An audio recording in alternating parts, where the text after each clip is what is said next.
Hello, welcome everybody to today's webinar on attribute modifications with Viswalk and Vissim. With me today, taking care for your questions in the chat, is my colleague Sven Beller. And yeah, let's go.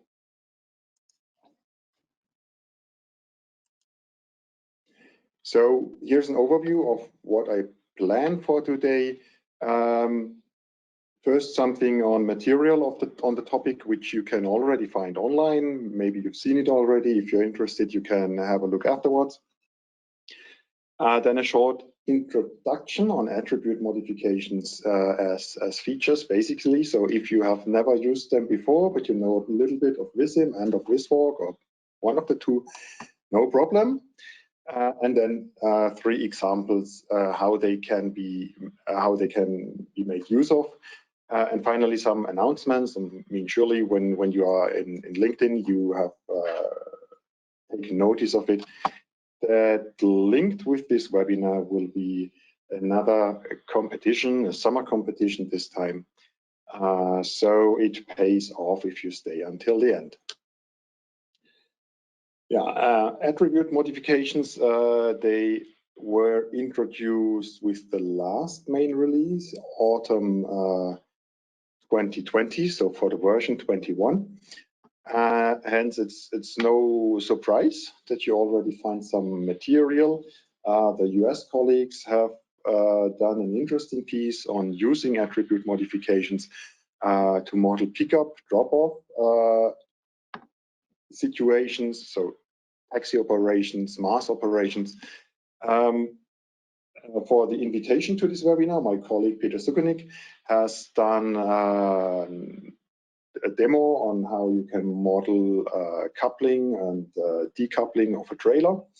And also in the new Viswalk 21 presentations, you find some examples and explanations in 3 different languages. And shame on me that I didn't do the new Viswalk 21 in German. So take this webinar as an excuse for that. So yeah, basics of attribute modifications, and let's really begin with the very basic questions. What is an attribute?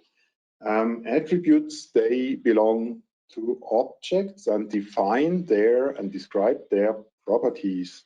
That takes us to the second question: what is an object? And objects are static or dynamic. They are the components from which a model and the simulation are being built. So the areas on which pedestrians walk are objects. The pedestrians themselves are objects. The vehicles, of course, the links and connectors, public transport lines, and attribute modifications themselves can also be seen as an object. But it's the only object which is not localized anywhere, but it is, yeah, it has no place. It belongs to the entire simulation. So as an example, I already said areas are objects. And the area extent, for example, is an attribute. It's not only a property. Any area has some extent, but the size 2D is explicitly an attribute which you can see in the list of areas, and it's displayed there. Attributes are displayed in lists, but it's only a subset of the attributes which belong to an object, and the full list is accessible when you click on the tool icon in the list, and then you see the attribute selection dialog, and you can choose which attributes are shown displayed in a list. There are different types of attributes. First, it's the predefined attributes, which are part of Vissim or Viswalk, and then you have the option to define your own attributes. These can be formula attributes. Formula attributes are automatically updated whenever it's needed. That can be more than once in a simulation time step. And there are data attributes. So that can be a number or a text string or some other data format. And these data attributes, and otherwise it would not make sense to have them, they are editable. You can change them in different ways. For example, manually, just write something during the simulation or offline. With scripts previously, before the release of 21 version, or with attribute modifications. And in that sense, these two really belong together, the data attributes, the user-defined data attributes, and the attribute modifications. But then some of the predefined attributes, and it's really a minority, but a very valuable minority of attributes, they are also editable with attribute modifications or scripts or manually. So let's go step by step through an attribute modification. Here you see the dialog of attribute modifications, and just in case you see it for the first time, it might look like there is a lot of information and a lot of settings to be made. So what does this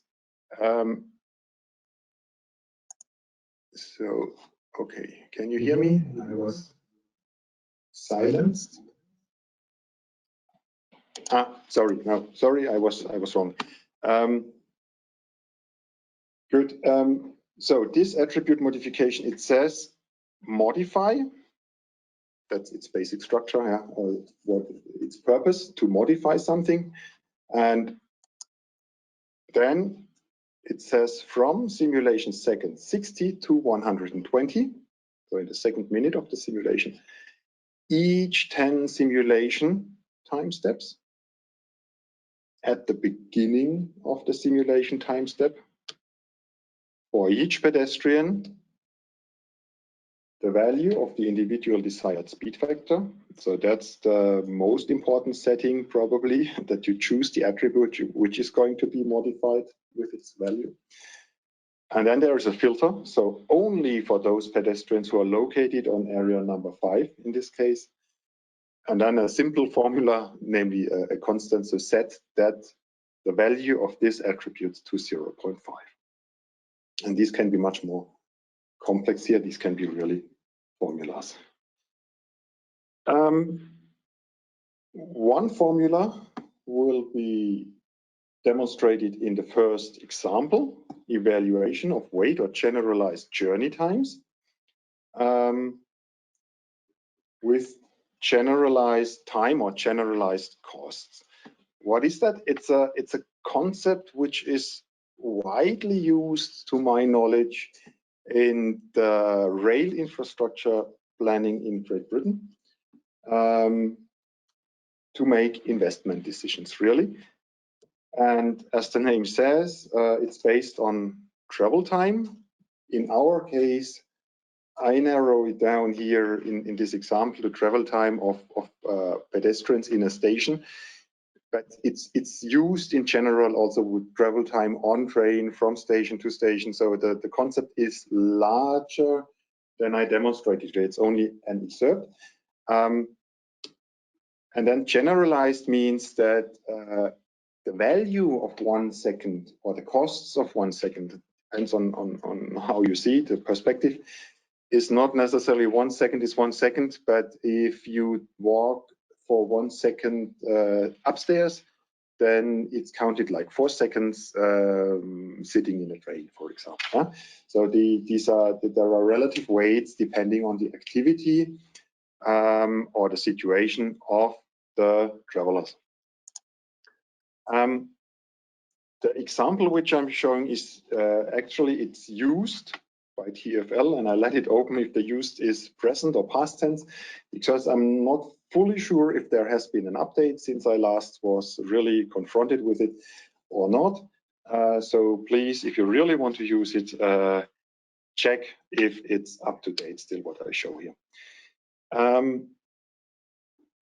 So that's the scheme. And here you see, for example, that if the pedestrian, the passenger, is walking unimpeded in the station, then the weight is 2. If it's walking or standing on an escalator, then it's only a factor of 1.5. Whereas if it's upstairs walking, then it's a factor of 4. And if it's crowded and there is a crowding or congestion factor, then depending on the level of crowding, there is an extra value added to the 2, for example. And then some more situations, some more activities like buying a ticket or having a delay at the ticket gate, they all have their own specific weight factors for the value of time. So here you see the task and the result, how it will finally look like.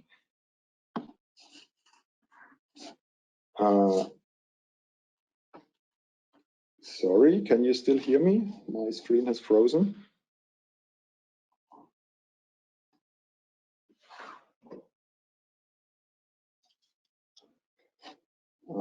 I see a rotating mouse cursor telling me to wait. We can see you. It's fine. And we can see you as well. Sorry, I'm not sure if I can. Yeah, okay. So it's just I see a rotating mouse cursor. I hope I just can continue. Good. So the task is to first compute the value of time. That is actually not done with an attribute modification, but with a user-defined attribute. It's done automatically.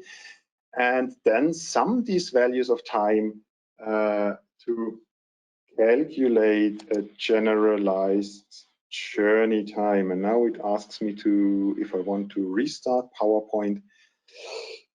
Good, let's do that. In the meantime, anyway, I can show you the model. So here we are. I hope you can see my Vissim. First, we begin with the user-defined attributes. And you see that I created 5 user-defined attributes. The first one is quite trivial, just for the motion state, which we have for pedestrians in Viswalk anyway. A number is generated, a new unique number, the ID. And then the second is the crowding factor.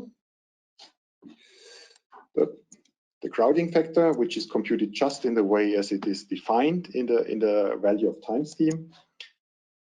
Then, since the scheme for generalized journey time distinguishes between different queues, we have to have a way how to determine if the queue, which is a general concept in Viswalk, is a pass agent or a ticket machine or a ticket window. And for that reason, there is a data attribute where I can choose if this is a pass agent, no, or yes, then it is a pass. And if it's no, then I assume in the model that it's a ticket machine or a ticket window. And this attribute now exists for all areas, and I make use of it only where I need it. And then here we have the value of time. And now it makes sense to go back to PowerPoint, because what you will see in these slides is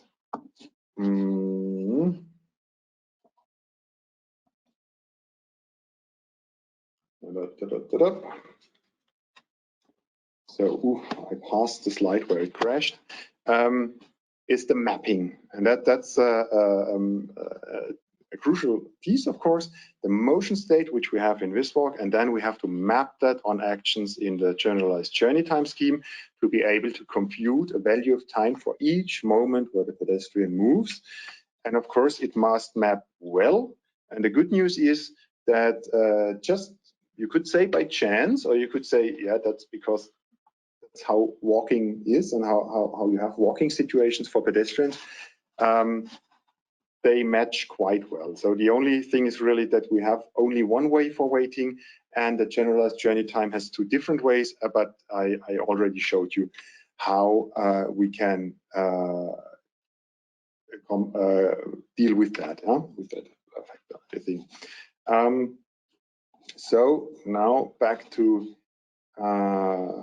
Vissim. Here we are. So we have this quite at first sight complex looking user-defined attribute, and there you see just if we are, let's say, in motion state, let's say 4. Yeah? 4 is, that's what you see here, walking upwards on an escalator, and there we know, okay, that's the value of time which is defined in the scheme. And since we know a pedestrian can only be in one of these motion states and not in 2 at the same time, we just can sum up all of these. So we don't have to have a nested if, which makes things simple. And here you see how it's distinguished between different queues. So if a queue is a path agent, or if it's not a path agent, then a base value is modified. Good. And now comes the task to compute from the value of time at a certain point in time, to compute from it the overall, for each pedestrian, overall generalized journey time. And that is simply a data attribute. It's not a formula. It's not done automatically, because these formulas or formula-based attributes, they cannot sum over time. But that is a function which is possible in attribute modifications, and it's pretty simple.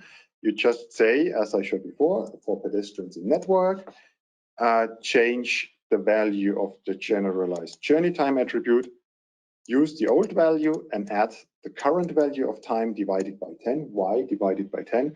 Because we have 10 simulation steps per second, and so we need to compensate for that. Yeah? That when a pedestrian is 10 time steps in this state, then it sums up for exactly the right value of time for that particular action. Yeah, and then we can have a look at the simulation. Technically, it's not required, but of course, we want to see pedestrians walking. And first, you see them colored by their motion state. Yeah, that violet color for walking unimpeded, then walking upstairs. That's here, the color. We can switch then to the value of time display, where you see the motion state transferred to value of time.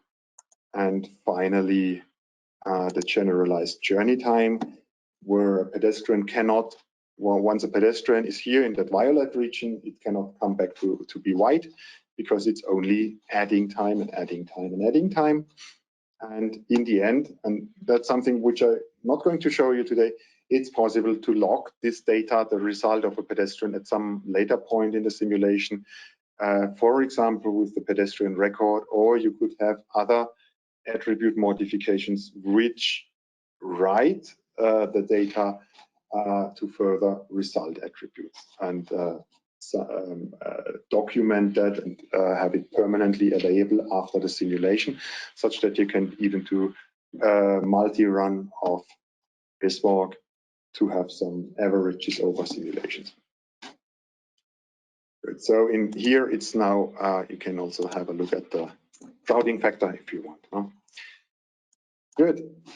So going back to PowerPoint, and we are done with that. The second example will be the largest one in terms of time, which it takes for me to discuss it, because that's the example where I demonstrate how you can really build a kind of a site model or environment model, a context model, a context where a pedestrian walks, and make that a kind of an environmental control for the pedestrian's movement, which modifies basic movement parameters of the pedestrian, such that something is considered in the simulation which would otherwise not be considered with the standard Viswalk.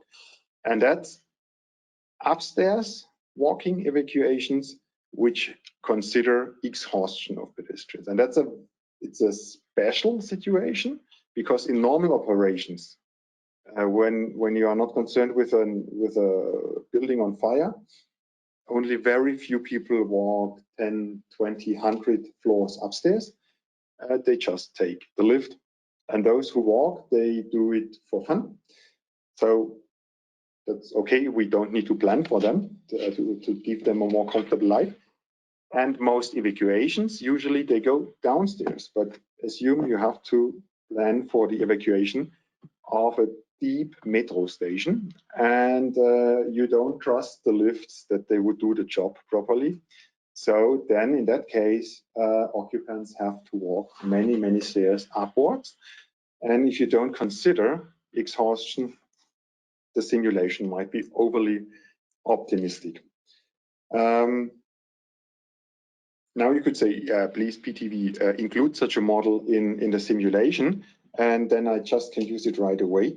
But imagine we as a software vendor would include many, many such very context-specific environmental models, that it always adds algorithm, it adds data, and we would take this data and these algorithms through all simulations, even if it's not relevant. Usually exhaustion on upstairs walking is just not relevant. That would probably have negative effects on the simulation speed. And in that sense, the attribute modifications together with user-defined attributes, they allow to generate context for the simulation. And here is a demo, as I said, for exhaustion on upstairs walking. I'm not claiming that's the model which I'm implementing here is perfectly right. If you ask a physiologist, probably they would say it's too simple. Yes, but the purpose here is to show what you can do, what you can achieve with attribute modifications in such a case. Good.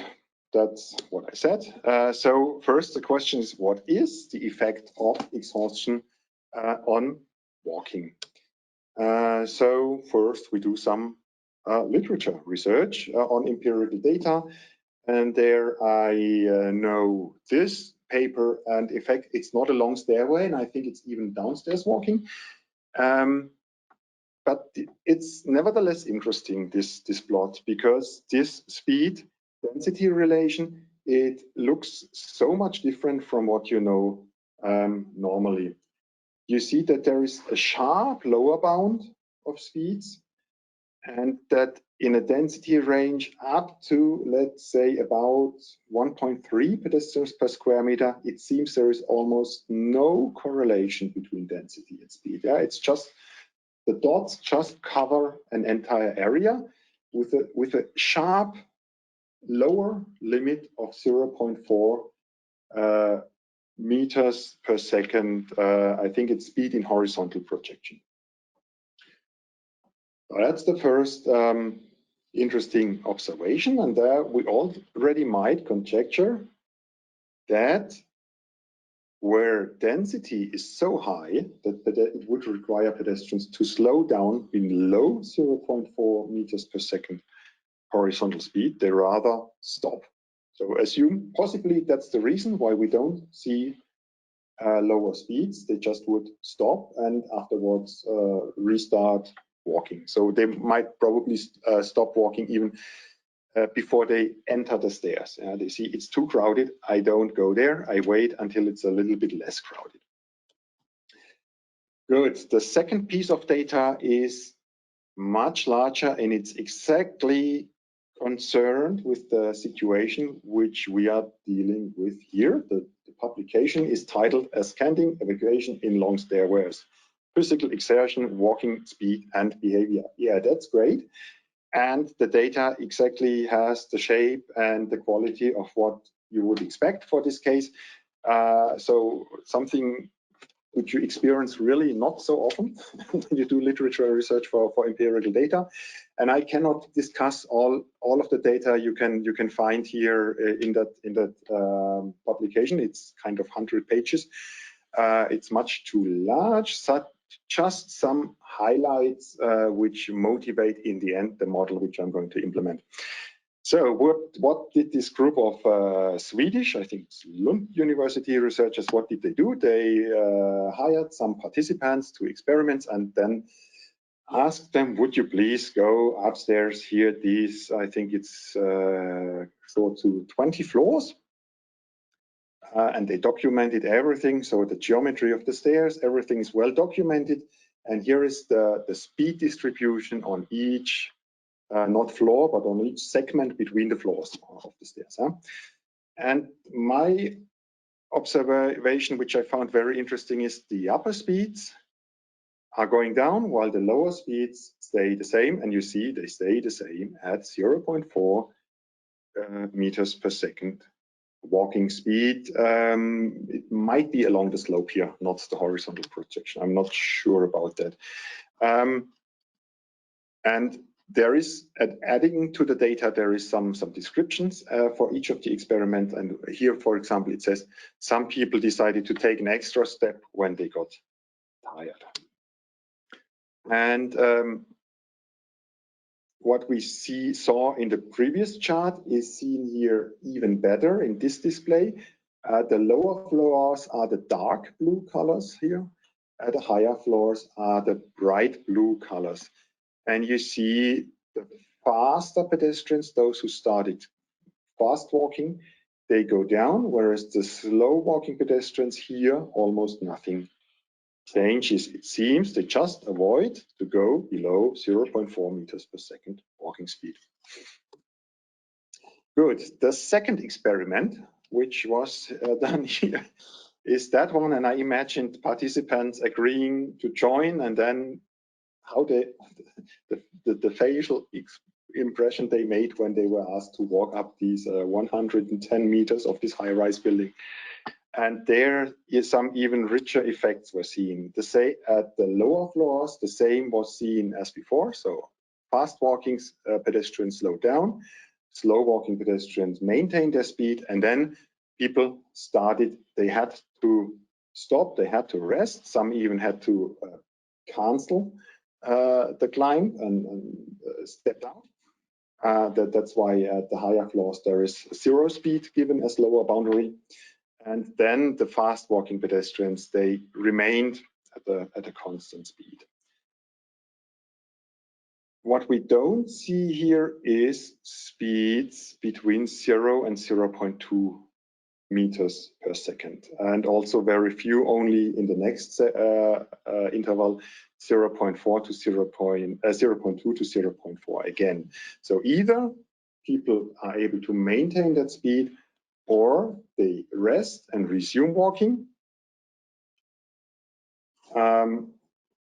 or they even step out.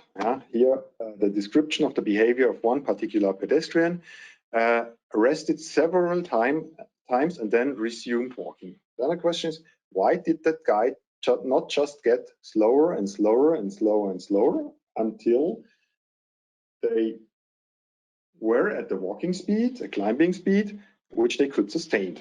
Instead, resting, walking, resting, walking. Is that clever, or what is the problem? And then they did a third experiment on an inactive escalator, a very long one again. And there it's interesting that it had a clearly different geometry. I mean, escalators, typically they have a different step geometry, and that makes this one interesting. And here you see the data of all three together. So blue data is the escalator, red data is the not so high-rise building, and black data is really the high-rise building. And you can see that the vertical speeds, so here is the vertical speeds given in the main diagram, they match pretty well for the range where we have data on all three experiments. Whereas when you look at the speeds along the slope, or the horizontal speeds as well, you see differences between the three buildings, between the three stair geometries.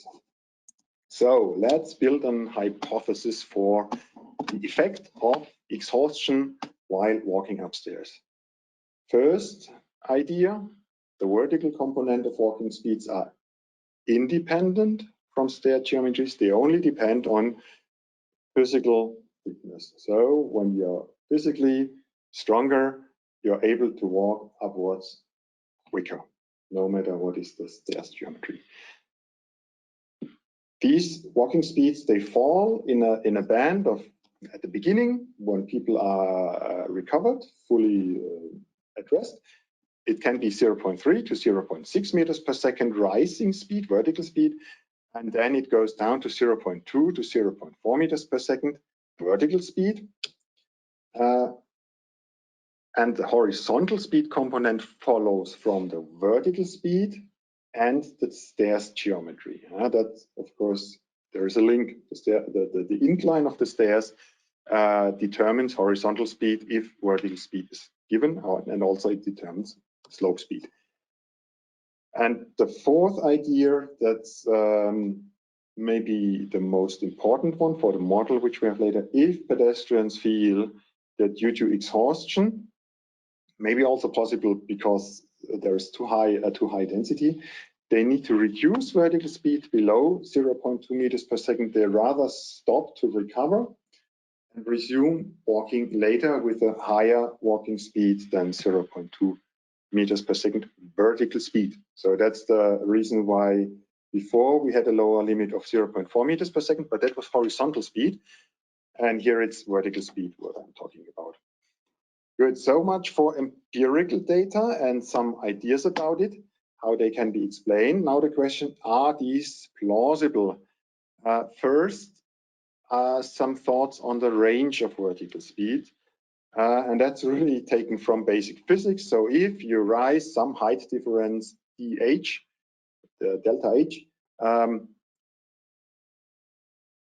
then you need the energy, your body mass, times the gravity constant g times dh. If you do that in a given time, delta t, then the performance is m times g times dh divided by dt. And dh by dt obviously is the vertical speed component. And then there is something so-called specific performance, where performance is just divided by body mass. So that's the performance per kilogram body weight.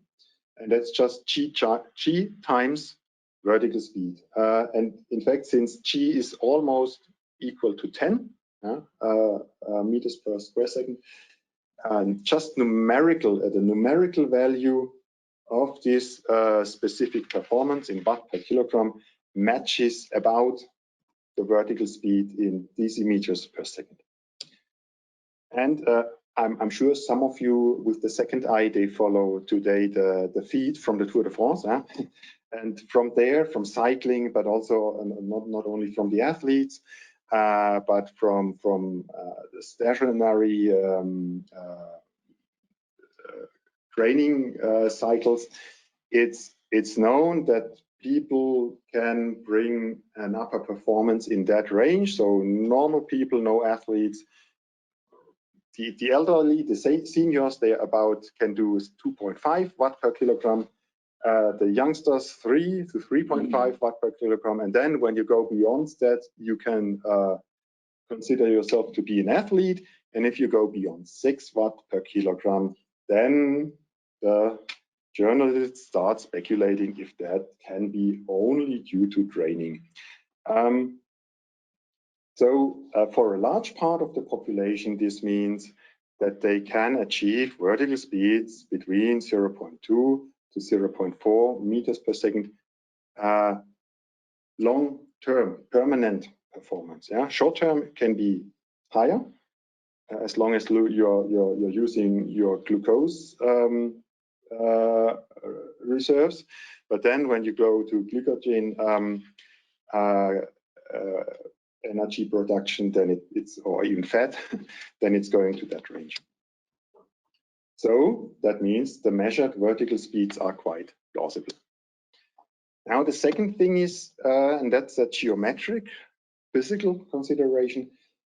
Does it make sense that people pause and then resume and pause and resume with a higher speed and pause, instead of just getting slower and slower and slower when they get exhausted? With a given stair geometry, so riser height and breadth depth, reducing your vertical speed requires to also reduce your stepping frequency, because the step length, the stride length, is fixed unless you do 2 steps on the same stair, and that is not comfortable. Yeah, when you left leg, right leg on the same, left leg, right leg, that looks strange, and it doesn't feel very comfortable. So therefore, the claim is reducing stepping frequency is not necessarily a relief. It can be, but it is hardest. Why would reducing stepping frequency be hardest? That's for that reason, if we think of the free swinging leg as a simple pendulum, and that's a very simple model of a leg, yeah, I know that, but the basic property is still correct. It's that each pendulum has its own frequency, and that depends only on the distance, the length from the connection point to the center of mass. It doesn't matter how far you excite the pendulum. So that means it's comfortable to have a constant, or there is a comfort stride frequency, no matter how long the stride is which you take. Of course, that has limits, this claim, yeah? But when you're at a comfortable stride length and a comfortable stride frequency, increasing or decreasing the stride length is more comfortable than increasing or decreasing the stride frequency. Let's put it like that. But on stairs, the stride length is fixed, so you need to change the stride frequency. And that means reducing the stride frequency, so really moving the leg very slowly, is just hardest. And it doesn't make sense doing something hardest to just get slower and slower when you anyway feel exhausted. So you stop, you recover until you feel still, until again you feel able to do the stride frequency which is required for that particular stair geometry, where you are able to sustain the physical work which is required to take you upstairs, yeah? To sustain the vertical velocity or the vertical speed component. Yeah, that's what I said. So therefore we do stop and go instead of slowing down when we get exhausted, but also when the density is high. Now, the model which I'm going to implement is not looking at stride frequency, not looking at stride length. It's not even looking at the speed, and looking is that pedestrian still able to walk so and so fast, but it's a model of energy. So it's computing energy levels. So the assumption is every fresh pedestrian has some basic energy level, which is quite high, and then you're walking, upstairs, upstairs, upstairs, and walking above some vertical speed or above some speed takes you more energy than your body is able to reproduce. So at some point you hit a lower energy level where you start resting. And when you rest, your body produces more energy than it needs. So you're recovering. And then you reach some energy level 2, which can be individual.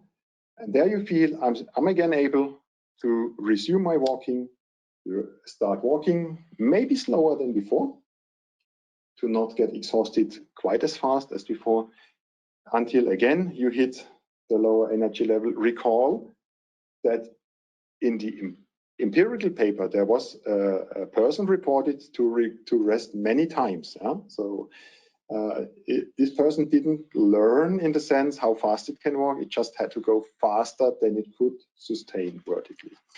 And that can repeat arbitrarily often. So here we are. That's the task. Implement that energy model, including, of course, slowing down pedestrians and resuming movement again. In this setting here, such that in the end it looks like in this video. Good. I don't watch the video to the end. But we immediately switch to Viswalk. Where are my stairs? Here are my stairs. Here is the model, and let's begin step by step with the data structures which I've implemented here. First, there are some free distributions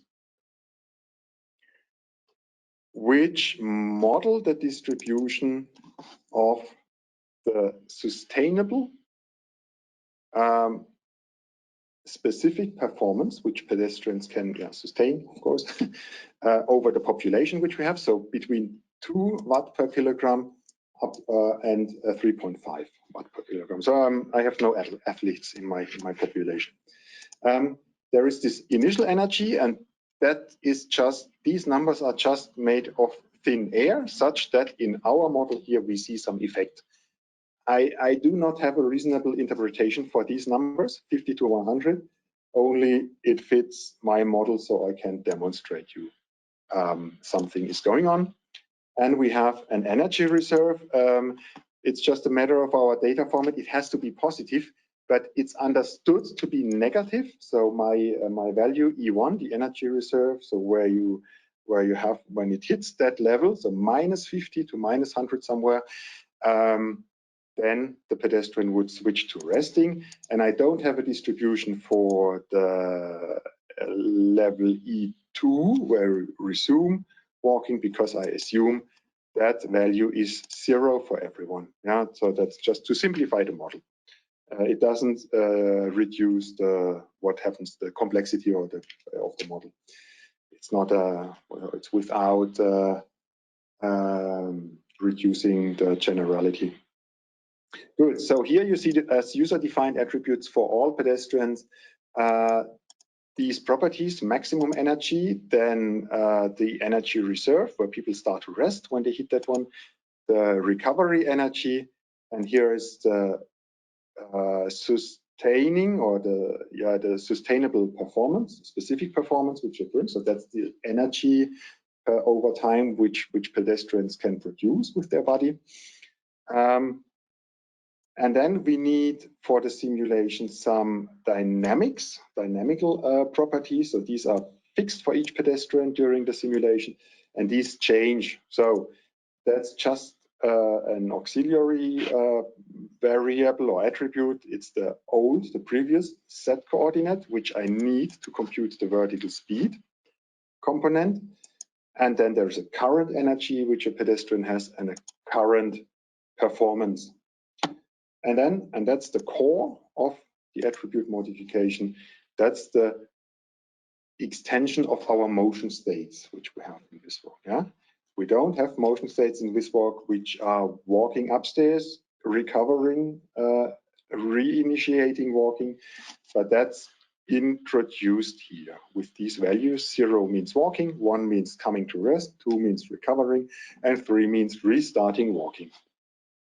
And here I count the resumes, because after each resume, I want the pedestrians to be a little bit slower than before. Good, here are some attribute decisions, and these assign right in the beginning. So you see that's the areas which we have here right in the beginning when pedestrians enter the network.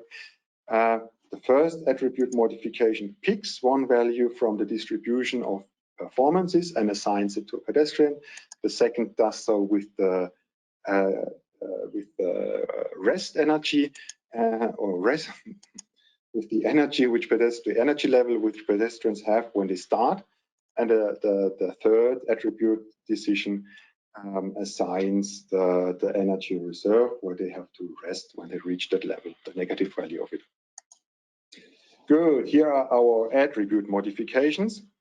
The first thing is to initialize the current energy. So I have the maximum energy, and I just need to say, okay, here we have a pedestrian who starts walking, so the current energy now is equal to the maximum energy. That's just an initialization. Then I need to remember the previous set coordinate, and I do that at the time step, at the beginning of the time step. And then all other attribute modifications are carried out at the end of the time step. That means here this attribute receives the value of the Z coordinate, and then the movement of pedestrians is calculated. It is pedestrians are moved, so then when all others are done, they already have a new Z coordinate value, at least in general, possibly. Then I need to calculate the vertical speed from the previous and the current Z coordinate. That's also a simple thing. So for pedestrians in network, change the vertical speed and set it to this value. So current Z level minus previous Z level, and then divided by the duration of the simulation time step.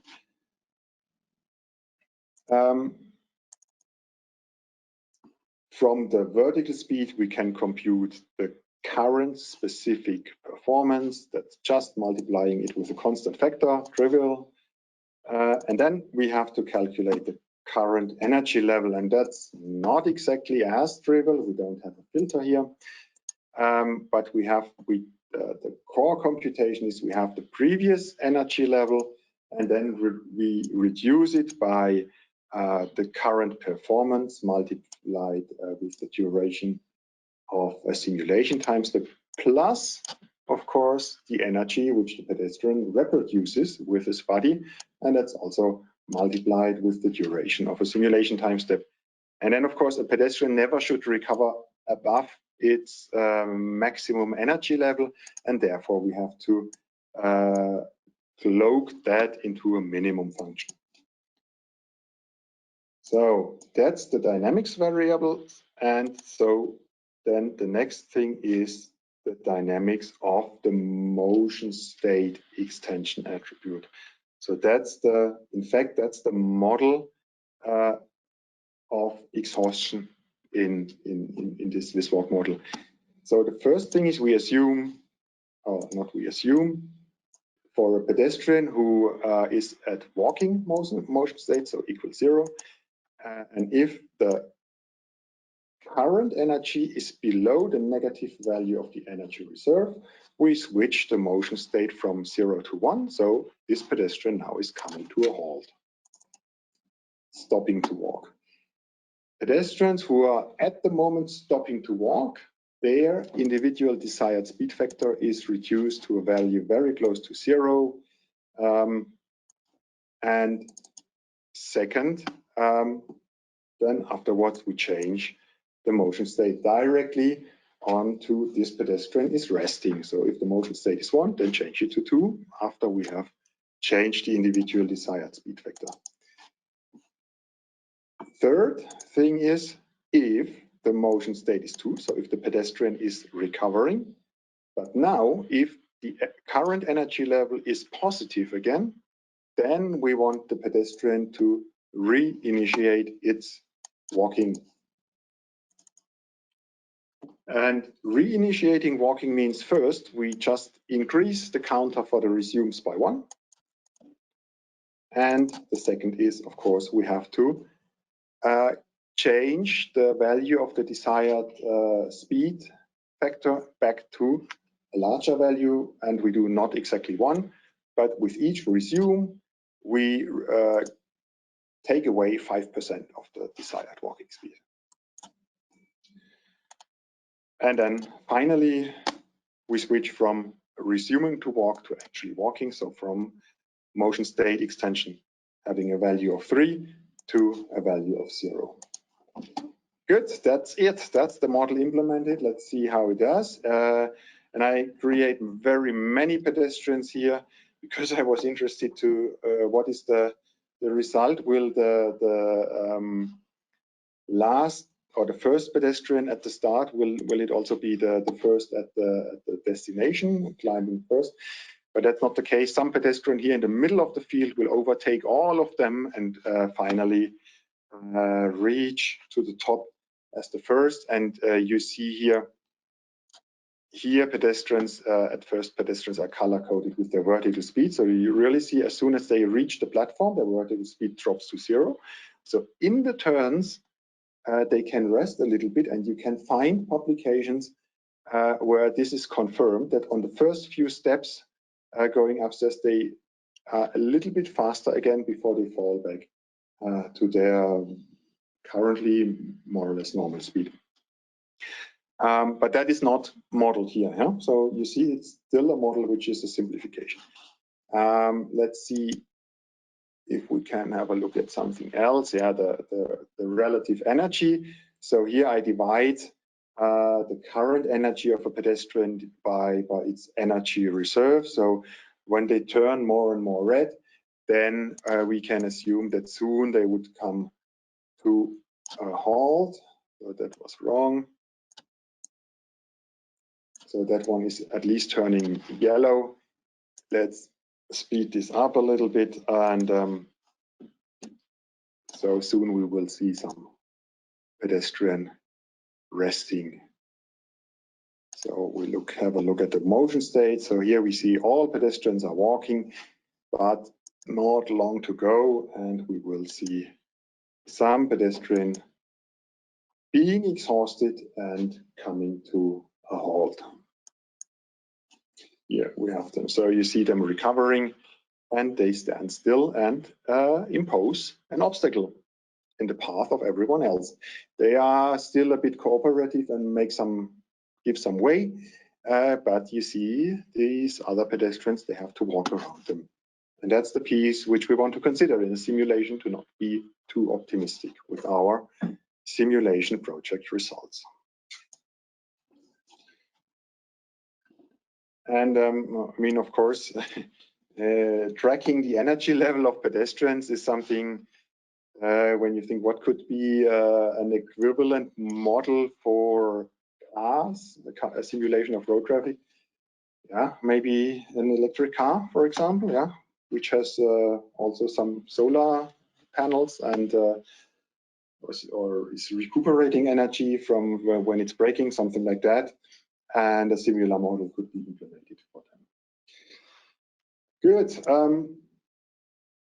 Coming to the third model, and that's a model which I have shown a video from already in the announcement of today's event, and that's parents picking up their children from kindergarten, and that was inspired by Peter's model of a drug coupling and decoupling.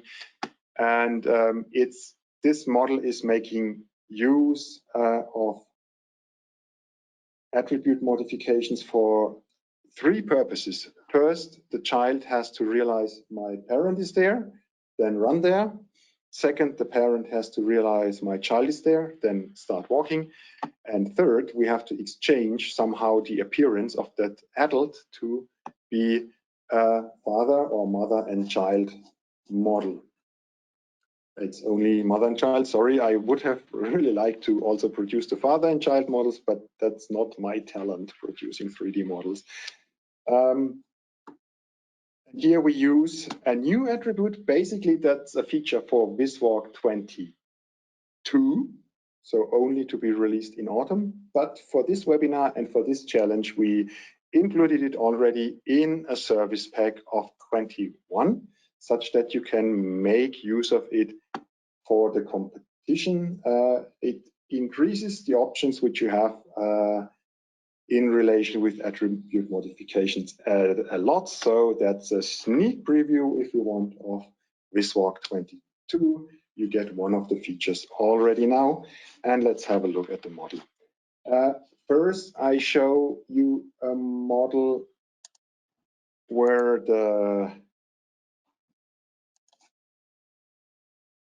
when a little bit elder pedestrians are, or children are picked up, they don't take the hand of mother or father. They just wait until mom or dad appear. They run there and they just continue running and go away. So they have a body height of 1 meter about, and that fits about to what children of that body height do. And so very fast. Here is what is being done. First, we have a look at the user-defined attributes. Each pedestrian receives a new attribute, a family, and the families are assigned in a very simple manner, namely by a modulo division of 15. So the first child created belongs to family number 1, the second created to family number 2, and the same is with the parents. The first parent which is set into the simulation belongs to family number 1, and so on. In a real model, not a demo project, you could have a completely different, more complex assignment of families, but here it's done in this simple manner. And then on the areas, each area realizes the smallest number of the family where a pedestrian is located on that area. And so that is then how the attribute modifications proceed. So we have a look. Each child is produced in the beginning is assigned a very high dwell time, something like 10,000 seconds. But then when the child realizes that on area number 2, there is a pedestrian with the same family ID as the child itself has, then the dwell time is reduced to 0. So we have a kind of an event-based waiting. And then the child starts running. So that's what you see with the green child here. And then when for the parent as well as for the child, when they realize that they have a neighbor between a neighbor on a distance larger than 0 and smaller than 60 centimeters, which is of the same family, then the third user-defined attribute met is set to true, to a value of 1. And if a parent and a child, if they both have the met is true value, then the dwell time is reduced to 0 for the parent and also for the child. So here near the meeting point, there is another. Let me change to 2D. So they have roots, and the roots have intermediate points there.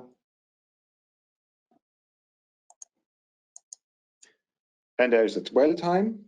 And unless they realize, oh, I have met my parent, oh, I have met my child, they would continue waiting. But when they have realized I have met my family member, then the dwell time is reduced to 0 and both continue their way away and to the destination.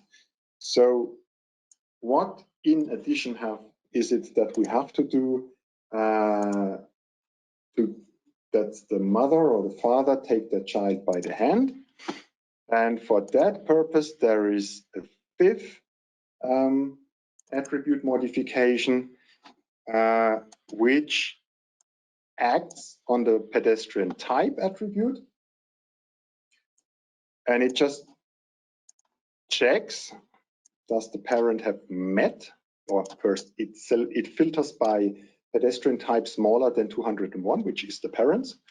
And it checks if the parent has met the child. And in that case, if the nearest neighbor is on area or has a next destination number, which is 7, and there I needed to try a little bit what is the best condition here, then the pedestrian type is changed to 250, which is exactly the mother and child 3D model.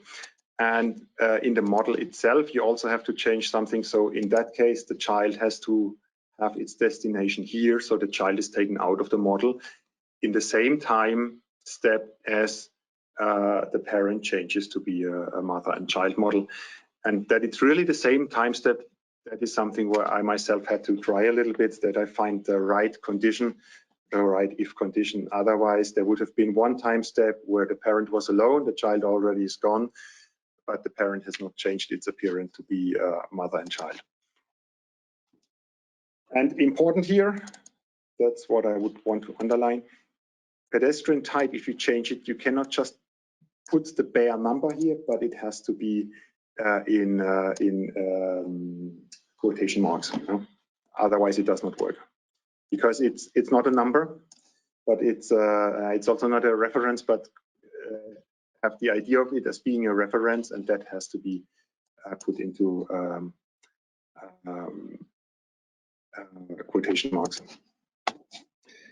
Good. Until yesterday, I had thought that that was my third and last model, but then I realized, oh, I have forgotten something to show you a whole set of functionality. So therefore something more, and I will extend from now on beyond the 1 hour which we had thought. That's a traffic light. Sorry, you saw the 2 colors from the beginning. And you can make use of attribute modifications not only for pedestrians, not only for vehicles, but for any object, at least in principle. And it's not only there to be made use of during simulation, but you can also make use of it offline. Yeah? So I can switch here from red to green and back to red. How is this working? This is not really a traffic light, but these are just areas. And what I do is I just change the set offset of the 2. So here with this, the area numbers of the green man, they have a value larger than 10, and the ID numbers of the red man, they are smaller than 0. So here these functions, they produce a different sign, and therefore with the same attribute modification, some areas are raised in set offset and others are reduced. And that allows me to switch between red and green. So that is just a game here. But imagine you can consider it as a kind of a mini scenario editor, or it can also be helpful during presentations, for example, to switch on or off some visual effects without having to do a set of clicks, for example. Now, since I'm at the end or close to the end, we still have the announcements. I can make these red and green men wave. And since I cannot click as fast execute, I make use of undo and redo. So they are waving goodbye, but not as fast, please. We still have the announcements. So a summary, attribute modifications, they can be helpful to customize evaluations, to allow you to implement simple add-on or context or environmental models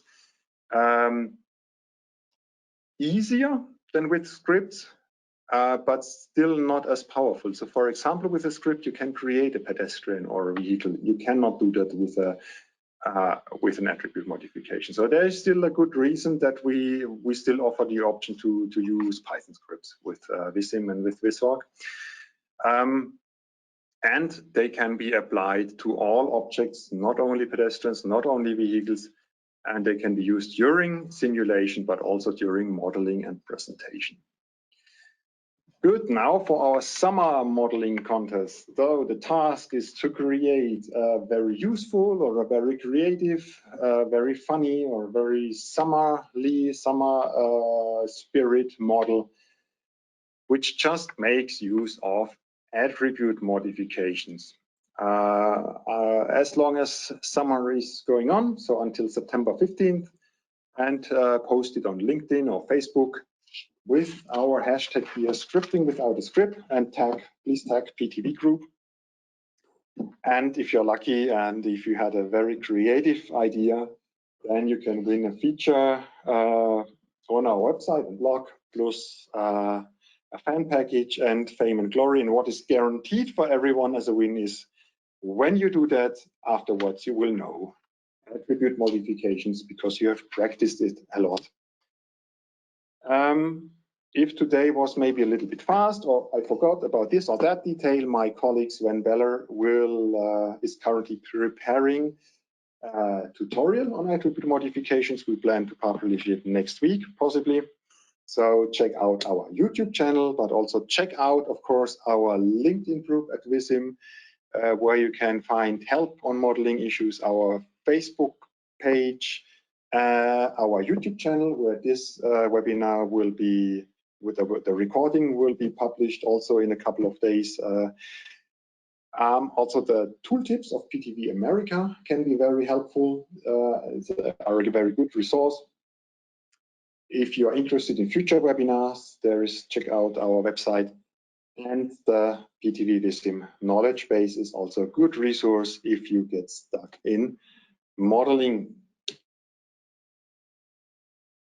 That's it. Any questions?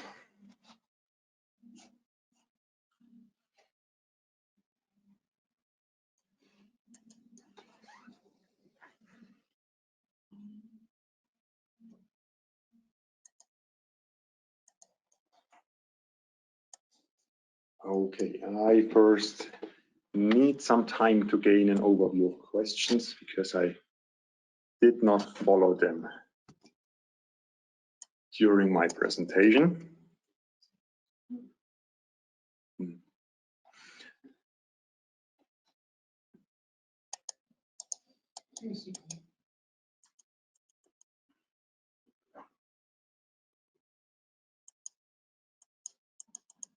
Okay, so there is a question if we can post the example files, the model files. Yes, I think we will do that. We will include them, I guess, in the setup. They are not yet included. So if you download the setup now from the web page, they are not yet included.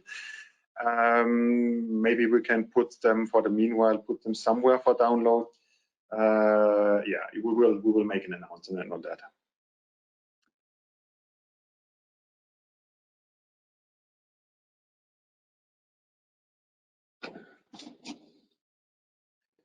Question is here, do you have to have a Viswalk license for attribute modifications? No, attribute modifications, they work alike in Vissim and in Viswalk, but of course, if you want to use them with pedestrians, then you need a Viswalk license. But it's a concept which is used in the same extent and depth and dimension for Vissim and Viswalk objects and attributes alike.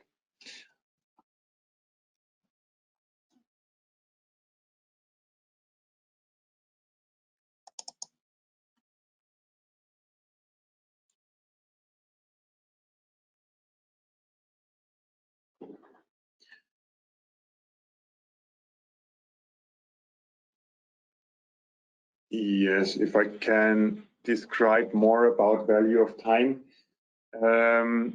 Not today, not here, probably.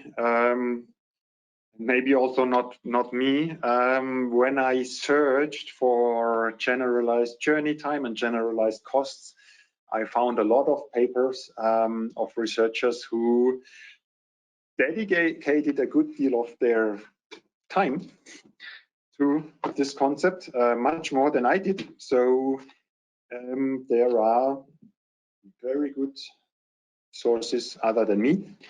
So I would refer to Google Scholar, ResearchGate for that. Yeah. Multiple childs attributed to one mother, to one father. Yes, that would make the model a bit more complex, but I think it would work. Currently we don't have a 3D model of a mother having a child on either hand, so that part would not work. But you could try. Yeah, the two children are coming. One is small, and is going by the hand, and the other is running away. That I think that would work. Yeah, but it would be. It would require more attribute modifications probably, and at some point, if you try that, yeah, doing that, at some point you might feel the need or the idea will come up in your mind, maybe it's easier to use a script because then I have more options. And that's something quite typical, yeah? The attribute modifications, when what you want to program goes beyond some complexity, then it gets easier to switch to a script. But if you have never learned programming with a script, it's a good motivation because you probably have fun using attribute modifications, and you can expect more fun when you program with Python even. Yeah? What version of Vissim is this available? beginning with Vissim Viswalk 21, so the main release of last autumn. And of course, it will also be available with the next main release 22. And for the dwell time attribute, you need so the main release did not have the dwell times, but that came in a later service pack. So the current service pack has the dwell times already.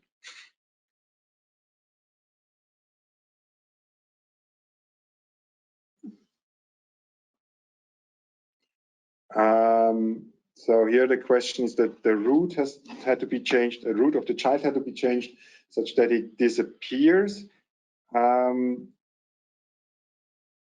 one also make cars disappear? Yes, you can do that with a script. You cannot insert cars or pedestrians into the simulation with an attribute modification, and you can also not remove them from the simulation. That has to be done with a script, but with a script, it's possible for both pedestrians and cars.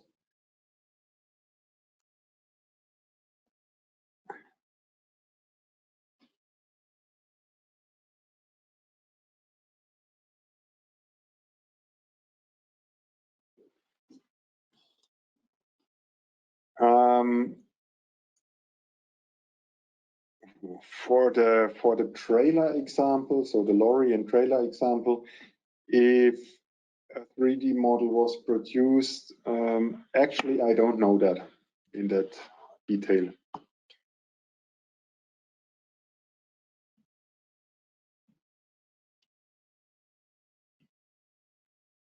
Is it possible to simulate a pedestrian who arrives at his car and then the car drives away? Not sure actually at the moment if it's possible to trigger departure from a parking lot with an attribute modification. I would have to try myself.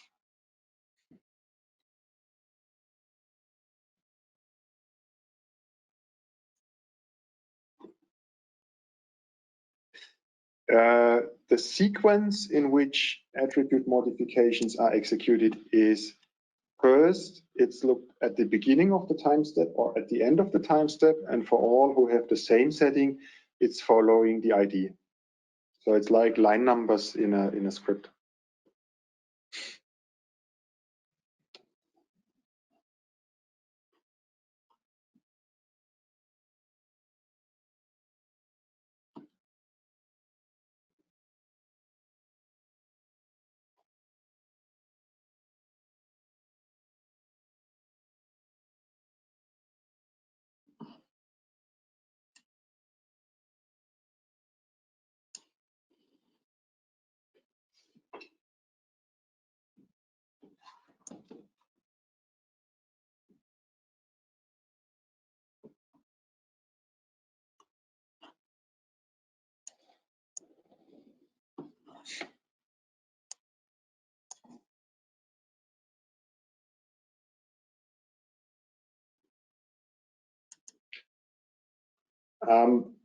Is it?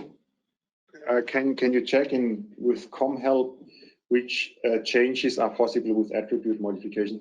You can see which attributes are modifiable with attribute modifications because in the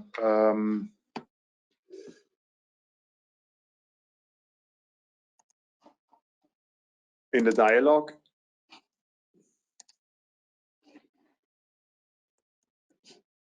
So when you open the dialog for the target attribute, you only see those, you can only select those which can be changed. All others are hidden. Point is, you see those which you can change online, so during simulation, or offline.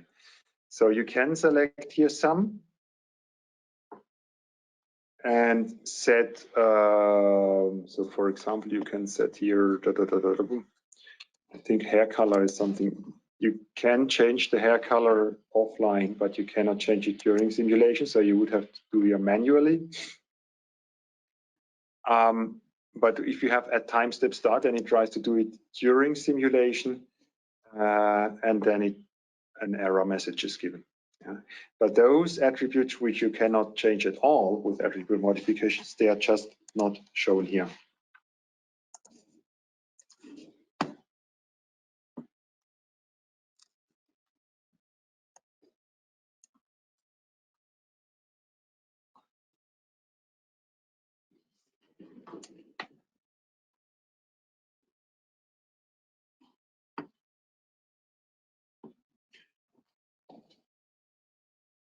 Okay.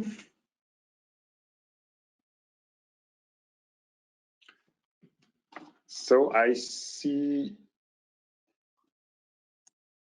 no more questions, at least for 2 minutes. I mean, if you have further questions, then drop us a note. Probably further questions will arise if you start working with it. Yeah. So I say thank you. Have a nice day, no matter how long it still is. It is morning or late evening already for you. And see you, and good luck with the competition. Thank you, goodbye.